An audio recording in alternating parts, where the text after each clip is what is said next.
ओम नमः शिवाय। जय श्री महाकाल। देखिए, हम सभी जानते हैं कि अभी सावन का पवित्र महीना चल रहा है। तो आज का ये वीडियो बहुत ही विशेष होने वाला है, क्योंकि हम इस वीडियो में आपको पीले चंदन का बहुत ही अच्छा उपाय बताएंगे। और अगर ये उपाय आप बताए गए तरीके से करते हैं तो ये उपाय आपके लिए बहुत ही चमत्कार सिद्ध होने वाला है। तो इस उपाय को करने से आपकी जितनी भी आर्थिक समस्या है या कोई विशेष मनोकामना है जो बहुत दिनों से पूर्ण नहीं हो पा रही है, वो पूर्ण होगी। तो गुरुजी की कथा को सुनकर ही आपको ये उपाय अच्छे से समझाएंगे। तो दोस्तों, वीडियो में आगे बढ़ने से पहले वीडियो को लाइक कर दें और चैनल को सब्सक्राइब जरूर करें। तो दोस्तों, अगर आपके घर में धन से जुड़ी समस्या है या फिर आपकी जो किस्मत है वो आपका साथ नहीं दे रही है, आप कार्य सीधे करने जाते हो पर वो उल्टे हो जाते हैं, तो ऐसी कौन सी भी समस्या है उसके लिए आपको ये उपाय कर लेना है। तो दोस्तों, इस उपाय को करने के लिए सबसे पहले जो आपको सामग्री लेनी है वो है अक्षत।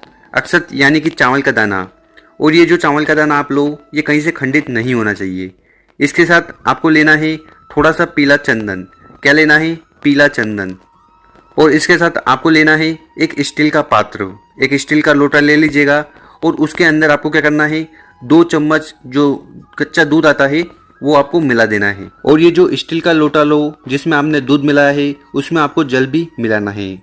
इसके साथ आपको लेना है एक बेलपत्र। और जो बेलपत्र आप लो, ये कहीं से भी खंडित नहीं होनी चाहिए, स्वस्थ होनी चाहिए। और साथ ही साथ आपको लेना है एक तांबे का पात्र। और इस तांबे के पात्र में आपको अपने घर से शुद्ध जल भर लेना है। तो यहाँ पर हमने जैसी सामग्री बताई है, आपको उसी प्रकार से सामग्री को लेना है। तो इन सभी सामग्री को लेकर आपको फिर पहुंच जाना है शिव के मंदिर। और ये उपाय आप कब भी कर सकते हो, सुबह चाहो तो सुबह, शाम को चाहो तो शाम को। तो देखिए, सबसे पहले आपको क्या करना है, आपको लेना है पीला चंदन। जो आप अपने घर से पीला चंदन लेके गए हैं उसको ले लीजिएगा। उसमें आपको थोड़ा जल मिलाकर उसका घोल बना लेना है। पीले चंदन को घोल लेना है, उसका पेस्ट बना लेना है। पेस्ट बन गया। अब क्या करिएगा कि जो बेलपत्र आप अपने साथ लेकर गए हैं, उस बेलपत्र पर आपको पीला चंदन लगाना है। कहाँ पर लगाना है? तो जो बीच की पत्ती होती है, जो बड़ी पत्ती होती है, उस पर आपको पीला चंदन लगाना है। और किस साइड लगाना है? तो बेलपत्र की 2 साइड होती है, एक खुरदरी और दूसरी चिकनी। तो चिकनी साइड पर आपको ये पीला चंदन लगाना है। और इसको लगाना है आपको अपनी अनामिका उंगली से। तो जो अनामिका उंगली है, छोटी उंगली के पास, इससे आपको ये पीला चंदन लगा देना है।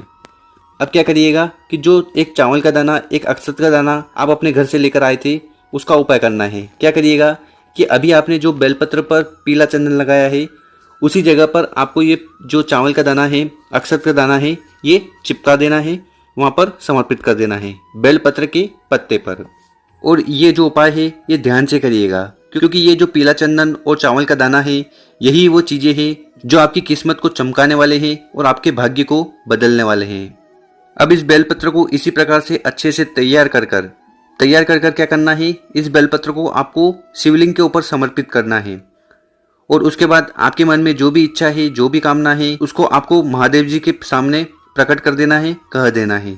और जब आप बेलपत्र को शिवलिंग पर समर्पित करें तो यहाँ पर आपको एक चीज़ का ध्यान रखना है कि जिस साइड आपने बेलपत्र के ऊपर पीला चंदन लगाया था, उसको आपको शिवलिंग पर टच करवाना है। समझ में आ रहा है ना? तो जो चिकना वाला भाग है जिस पर आपने पीला चंदन लगाया था, उसको आपको शिवलिंग के ऊपर उल्टा रखना है, ताकि वो जो पीला चंदन है वो शिवलिंग पर टच हो पाए, स्पर्श हो पाए।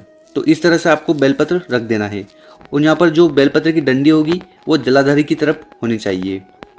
तो इस चीज़ का आपको विशेष ध्यान रखना है। और इसके साथ आप स्टील के लोटे में जो जल और कच्चा दूध लाए थे, उसको आपको धीरे धीरे कर शिवलिंग के ऊपर समर्पित कर देना है। कहाँ पर? जो बेलपत्र आपने समर्पित करी है उसके ऊपर आपको श्री शिवाय नमस्तुभ्यम का स्मरण कर उस जल को समर्पित कर देना है।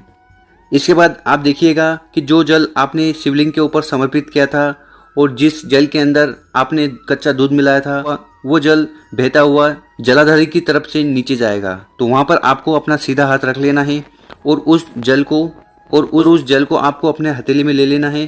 और उसको आपको 2 जगह पर लगाना है। कहाँ पर? एक तो अपने कंठ पर, जो गला होता है, इस जगह पर, और दूसरा अपने मस्तक पर। तो 2 जगह उस जल को आपको लगाना है। और यहाँ पर आपको बता दें कि ये जल आपने लगाया है, ये कोई साधारण जल नहीं है। तो उपाय आपको समझ में आया? जो जल आप लेकर आए थे जिसमें आपने कच्चा दूध मिलाया था, उसको शिवलिंग के ऊपर समर्पित कर देना है। और वो जल बहता हुआ नीचे आए तो उसको आपको झेल लेना है, अपने सीधे हाथ में, और 2 जगह आपको लगा लेना है। और इसके बाद क्या करिएगा कि जिस तांबे के पात्र में आप शुद्ध जल लाए थे, जिसमें आपने कुछ भी नहीं मिलाया था, उसको आपको शिवलिंग के ऊपर श्री शिवा नमस्तुभ्यम का स्मरण करते हुए समर्पित कर देना है। तो इस प्रकार से आपको ये उपाय करना है।